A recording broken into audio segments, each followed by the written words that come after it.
যে ছেলেটা সারাদিন একটা ওয়াক্ত নামাজ পড়ে না, যে বিবি একটা ওয়াক্ত নামাজ পড়ে না, যে মেয়েটা পর্দা করে না, তারে জিজ্ঞাসা করেন না যে মা সবার সাথে সম্পর্ক বজায় রাখো, মালিকের সাথে কেন দুশ্মনী? আল্লাহর লগে কি নারাজি হইলা?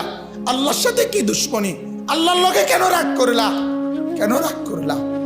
এই বাপ, তোমরা যারা সেজদা করো না, তোমরা বলো না বাজান, বলো না এই দরদি ভাই চিৎকার করে বললাম, তুমি যদি বলো তোমার পায়ে ধরতে, আমি পায়ে ধরতে রাজি। তুমি যদি বলো তোমারে জড়িয়ে ধরে কাঁদতে, আমি কাঁদতে রাজি। তুমি বলো কেন আল্লাহর সাথে রাগ করলা? কেন আল্লাহর সাথে রাগ করলা? কেন আল্লাহর সাথে নারাজ হইলা? কেন সেজদা কপালে জুটলো না? কেন মালিকের সাথে সারাদিনের এত কিছুর বিনিময়ে আল্লাহ তাআলা একটা মিস কল দিলে, 2 সেকেন্ডের একটা মিস কল দিলে বন্ধু তুমি টের পাও তোমার মোবাইলে মিস কল আসছে। এত বড় মসজিদে 6টা মাইকের হরন দিয়া আল্লাহু আকবার বলে তোমারে ডাক দেয়, তোমার একটা বারও কানে লাগে না, বিবেকে লাগে না।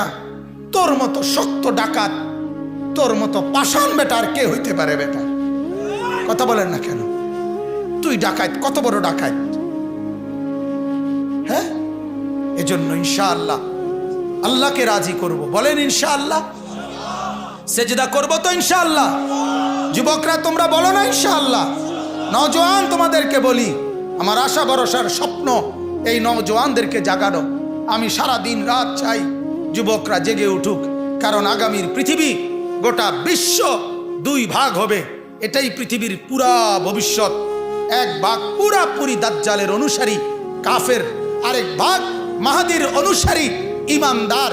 এই 2 ভাগে পৃথিবী অচিরেই বিভক্ত হয়ে যাবে।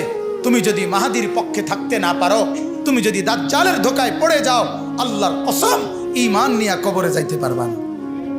অতএব আমি তোমার ঈমান চাই, আমি যুবকের ঈমান চাই, আমি যুবকের আখিরাত চাই।